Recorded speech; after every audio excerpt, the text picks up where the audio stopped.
Slow and low, mastering the pace and volume in English. Hello everyone. Today, we're diving into the fascinating world of English phrases, specifically the phrase, slow and low. It's not just a phrase, it's a powerful tool in mastering English. Understanding it can really enhance your communication skills. So, let's get started. Slow and low is a phrase that encapsulates two key aspects of effective communication: pace and volume. Slow refers to the speed at which you speak, and low to the volume of your voice.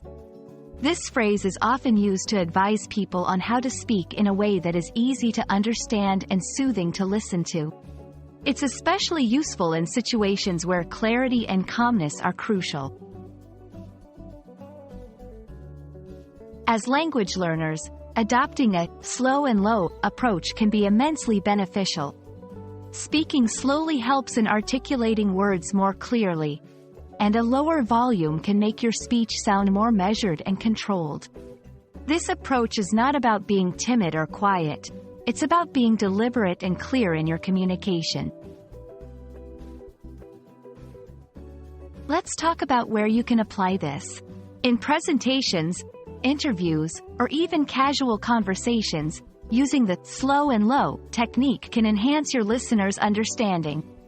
It's particularly helpful if you're speaking to non-native speakers or in noisy environments. Remember, it's not just what you say, but how you say it that counts. Here are some tips.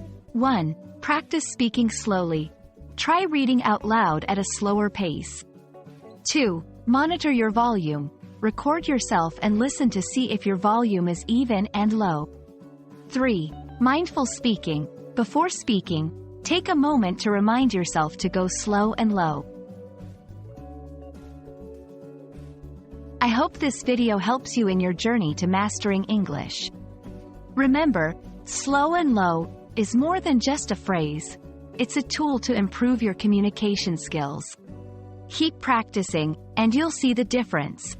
Thank you for watching, and don't forget to like and subscribe for more language learning tips. Happy learning!